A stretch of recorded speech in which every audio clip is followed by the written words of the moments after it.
Hello everyone, मैं हूं आपका दोस्त Sachin Sharma all exam place पर आप सभी दोस्तों का बहुत स्वागत करता हूं और आशा करता हूं कि आप सभी पहले की तरह बहुत बढ़िया होंगे। डेली करंट अफेयर्स की हमारी सीरीज में आज हम 7 अक्टूबर 2020 के सभी इंपॉर्टेंट करंट अफेयर्स के क्वेश्चंस का डिस्कशन करने वाले हैं। ये questions bank, SSC, RRB, NTPC, railway group D, jail प्रहरी, व्यापम और स्टेट पीएससी जैसे एग्जाम्स में आपके लिए बहुत ही ज़्यादा इंपॉर्टेंट साबित होने वाले हैं। वीडियो को शुरू करने से पहले आपको बता देना चाहता हूं कि ऑल एग्जाम प्लेस आपके लिए लाया है एमपी पुलिस का कोर्स। आपके जैसे बहुत सारे स्टूडेंट हमारा ये कोर्स ज्वाइन कर चुके हैं और अपनी तैयारी को वो और भी बेहतर बना रहे हैं। अगर आप भी अपनी तैयारी को बेहतर बनाना चाहते हैं तो अभी नीचे दिए गए नंबर्स पर कॉल या एसएमएस करके अपना रजिस्ट्रेशन कराएं और अपनी तैयारी को और भी बेहतर बनाएं। तो चलिए दोस्तों, हम शुरू करते हैं अपना लेसन। वीडियो के एंड में डेली करंट अफेयर्स का एक क्वेश्चन भी मैं आपसे पूछने वाला हूं, जिसका जवाब आपको कमेंट बॉक्स में देना है। हमारा पहला प्रश्न है कि एएआई यानी कि एयरपोर्ट अथॉरिटी ऑफ इंडिया का 100% मतलब 100% सौर ऊर्जा से संचालित पहला हवाई अड्डा कौन सा बन गया है। दोस्तों, पुडुचेरी हवाई अड्डा जो है ये पूरी तरह से सौर ऊर्जा से संचालित होने वाला एएआई का पहला हवाई अड्डा बन गया है। इसी के साथ पुडुचेरी हवाई अड्डा भारतीय विमानपत्तन प्राधिकरण यानी एयरपोर्ट अथॉरिटी ऑफ इंडिया का पहला ऐसा हवाई अड्डा बन गया है जो 100% सौर ऊर्जा यानी कि सोलर एनर्जी के द्वारा ऑपरेट किया जा रहा है। तो हमारा जो प्रश्न है कि 100% सौर ऊर्जा से संचालित पहला हवाई अड्डा कौन सा बन गया है, तो ये बन गया है ए पुडुचेरी हवाई अड्डा। अगला प्रश्न है हमारा, किस राज्य की डले खुर्सीनी मिर्च को जीआई टैग दिया गया है। दोस्तों, रिसेंटली सिक्किम की लाल चेरी मिर्च, जिसे स्थानीय भाषा में डल्ले खुर्सीनी के नाम से जाना जाता है, ये मिर्च दोस्तों दुनिया की सबसे तीखी मिर्चों में से एक मिर्च मानी जाती है और स्थानीय बाजार में मतलब जो यहाँ का मार्केट है सिक्किम का, यहाँ पर करीब 480 रुपये केजी के हिसाब से जो है ये बेची जाती है। दोस्तों, जीआई टैग यानी जियोग्राफिकल इंडिकेशन टैग, जिसे हिंदी में भौगोलिक संकेतक भी कहा जाता है, ये एक बहुत ही इंपॉर्टेंट चीज होती है दोस्तों उन राज्यों के लिए या उन उत्पादों के लिए जिनका बहुत ही मास प्रोडक्शन किया जा रहा है और जिनकी डिमांड जो है वो बहुत ज़्यादा होती है। तो गवर्नमेंट क्या करती है कि उसको सुरक्षा प्रदान करने के लिए क्या करती है, उस पर्टिकुलर जो उत्पाद होता है उससे जीआई टैग प्रदान कर देती है। जीआई टैग प्रदान किया जाता है उन वस्तुओं को, जैसे किसी क्षेत्र विशेष में कोई बहुत ही फेमस चीज़ होती है। इससे क्या होता है दोस्तों, लोगों का आश्वासन बढ़ जाता है। अगर किसी चीज़ को जीआई टैग दे दिया जाता है तो उसमें जो है लोग इस बात को लेकर के सिक्योर हो जाते हैं कि भाई इस चीज़ को तो जो है सरकार ने भी अब जो है जीआई टैग यानी मंजूरी प्रदान कर दी है। तो कहीं ना कहीं इससे वहाँ की जो क्षेत्र विशेष को भी दोस्तों जीआई टैग मिलने से बहुत फायदा होता है।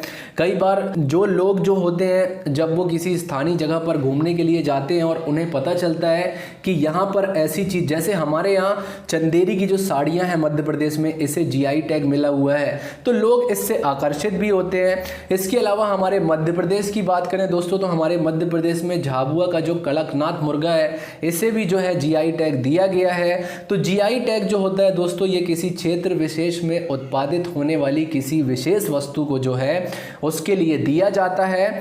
और प्रश्न में हमसे पूछा है कि या किस राज्य की डल्ले खुर्सीनी मिर्च को जीआई टैग दिया गया है, तो यह दिया गया है सी सिक्किम की। अगला प्रश्न है हमारा, थल सेना अध्यक्ष जो है हमारे श्री जनरल मनोज मुकुंद नरवणे जी, ये किस देश की यात्रा पर गए हुए हैं। दोस्तों, रिसेंटली हमारे जो थल सेना अध्यक्ष हैं जनरल मनोज मुकुंद नरवणे जी और हमारे जो विदेश सचिव हैं हर्षवर्धन जी, ये म्यांमार की 2 दिवसीय आधिकारिक यात्रा पर गए हुए हैं। म्यांमार की जो स्टेट काउंसलर हैं आंग सान सू की और म्यांमार सशस्त्र बलों के जो कमांडर इन चीफ हैं जनरल मिंग आंग हलिंग, इनके साथ में जो है रणनीतिक स्तर पर इनकी वार्ता जो है ये की जा रही है। तो प्रश्न जो है हमारा कि थल सेना अध्यक्ष हमारे जो हैं जनरल मनोज मुकुंद नरवणे जी, ये किस देश की यात्रा पर गए हुए हैं, तो ये गए हैं बी म्यांमार की यात्रा पर। अगला प्रश्न है हमारा, इनमें से कौन सा देश नवंबर 2020 में पहला एस्टेरॉयड माइनिंग रोबोट भेजने वाला है। दोस्तों, चीन का जो है, चीन के बीजिंग स्थित एक कंपनी ने अंतरिक्ष में संसाधनों यानी जो रिसोर्सेज होते हैं इनकी पहचान करने के लिए और नई खोज करने के लिए नवंबर 2020 में दुनिया के पहले mining robot, asteroid mining robot को जो है अंतरिक्ष में भेजने के लिए तैयार कर लिया है। इस माइनिंग रोबोट को दोस्तों चीनी लॉन्ग मार्च सीरीज के रॉकेट से जो है प्रक्षेपित किया जाएगा और नवंबर 2020 में इसे प्रक्षेपित किए जाने की जो तारीख है रखी गई है। तो हमारा जो प्रश्न है कि इनमें से कौन सा देश जो है नवंबर 2020 में पहला एस्टेरॉयड माइनिंग रोबोट भेजने वाला है। दोस्तों ये सिर्फ चीन का ही नहीं, ये दुनिया का पहला एस्टेरॉयड माइनिंग रोबोट होगा और इसे भेजेगा कौन? चीन। अगला प्रश्न है हमारा, वर्ष 2020 के फिजिक्स के नोबेल पुरस्कार से किसे सम्मानित नहीं किया जाएगा। तो दोस्तों वर्ष 2020 के फिजिक्स के नोबेल प्राइज को दो पार्ट्स में जो है डिवाइड किया गया है, मतलब दो पार्ट्स में ये दिया जाने वाला है। आधा पुरस्कार मिलेगा रोजर पेनरोज को, इनकी black hole formation is a robust prediction of the general theory of relativity, यानी जिसे हिंदी में कहेंगे ब्लैक होल की उत्पत्ति सापेक्षता के सामान्य सिद्धांत। इसका जो है इन्होंने मजबूत पूर्वानुमान किया है और इसी खोज के लिए जो है इन्हें आधा फिजिक्स का नोबेल प्राइज दिया जा रहा है 2020 का। जबकि वर्ष 2020 के फिजिक्स के नोबेल पुरस्कार का आधा भाग अन्य दो वैज्ञानिकों को दिया जाएगा। दोस्तों इन्होंने जो है हमारी गैलेक्सी में केंद्र में सुपर मैसिव कॉम्पैक्ट ऑब्जेक्ट की खोज के लिए जो है इन्हें ये दिया जाएगा। इनके नाम भी मैं आपको बता देता हूँ। इनके नाम है रेनहार्ड गेंजल और ओरेंड्रिया घेंग। ये जो है इन्हें संयुक्त रूप से जो है ये पुरस्कार दिया जाएगा। दोस्तों फिजिक्स का नोबेल पुरस्कार जो है ये royal academy of sciences Stockholm Sweden द्वारा प्रदान किया जाता है। नोबेल पुरस्कार जो है दोस्तों इसके लिए मैं एक सेपरेट वीडियो बनाने वाला हूँ, जब पूरे नोबेल प्राइज जो है चाहे वो रसायन के क्षेत्र में हो, चाहे वो भौतिकी के क्षेत्र में हो, चाहे वो साहित्य के क्षेत्र में हो, चाहे वो शांति के क्षेत्र में हो, जब ये सारे के सारे नोबेल प्राइज की घोषणा जो है ये कर दी जाएगी, इसके बाद में मैं एक सेपरेट वीडियो लेकर के आऊँगा नोबेल प्राइज 2020 के लिए। तो इसके लिए जो है आप बिल्कुल निश्चिंत हो जाइए। आपको कमेंट सेक्शन में ये बताना है कि सबसे लास्ट में नोबेल प्राइज जीतने वाले भारतीय कौन है, उनका नाम आपको कमेंट सेक्शन में बताना है। और दोस्तों हम लौटते हैं प्रश्न पर। हमसे पूछा है वर्ष 2020 के फिजिक्स के नोबेल पुरस्कार से किसे सम्मानित नहीं किया जाएगा। तो माइकल क्रेमर जो है इन्हें नहीं किया जाएगा। रोजर पेनरोज की बात करें दोस्तों तो ये ब्रिटेन के हैं। रेनहार्ड गेंजल जो है ये जर्मनी के हैं और एंड्रिया घेंज जो हैं ये अमेरिका के हैं। तो इनका जो कंट्री है इसे भी हमें याद रखना है। अगला प्रश्न है हमारा, बोंगो सागर भारत और किस देश के मध्य आयोजित होने वाला सैन्य अभ्यास है। दोस्तों भारत और बांग्लादेश की नौसेना के बीच बोंगो सागर द्विपक्षीय नौसैनिक अभ्यास जो है इसका दूसरा संस्करण पिछले दिनों जो है बंगाल की खाड़ी में आयोजित किया गया है। इस युद्ध अभ्यास में भारत और बांग्लादेश की नौसेना के जहाज़ों, हेलीकॉप्टरों आदि को जो है इसमें शामिल किया गया दोस्तों। और पिछले दिनों ऑस्ट्रेलिया और जापान के साथ भी हमारी नौसेना ने एक मिलिट्री एक्सरसाइज की हुई है। उन दोनों मिलिट्री एक्सरसाइज का नाम क्या है ये आपको कमेंट सेक्शन में बताना है। बहुत सारे स्टूडेंट हमारे ऐसे हैं जो कंप्लीटली जो है मैं वीडियो डालता हूं तो वो देखते हैं और बहुत ही अच्छे से उसका जवाब भी देते हैं। और इसके लिए मैं अपने चैनल की तरफ से उन सारे छात्रों का बहुत धन्यवाद करना चाहता हूं। आप ऐसे ही हमारे साथ जुड़े रहिए। और हमारा जो प्रश्न है कि बोंगो सागर भारत और किस देश के मध्य आयोजित होने वाला सैन्य अभ्यास है, तो ये है सी बांग्लादेश के साथ।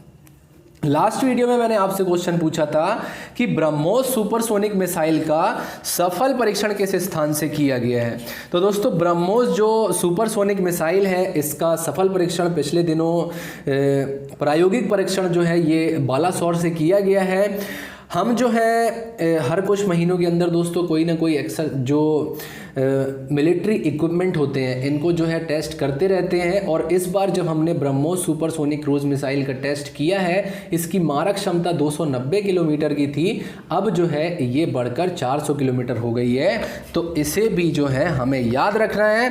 प्रश्न में मैंने आपसे पूछा था कि ब्रह्मोस जो सुपरसोनिक मिसाइल है इसका सफल परीक्षण किस स्थान से किया गया, तो ये किया गया उड़ीसा के बालासोर से। दोस्तों आज के लिए आपका प्रश्न है कि हमारे प्रधानमंत्री ने पिछले दिनों अटल सुरंग जो है इसे राष्ट्र को समर्पित किया है, तो ये जो अटल सुरंग है इसकी कुल लंबाई कितनी है ये आपको कमेंट सेक्शन में बताना है। यहीं पर समाप्त होता है हमारा आज का लेसन।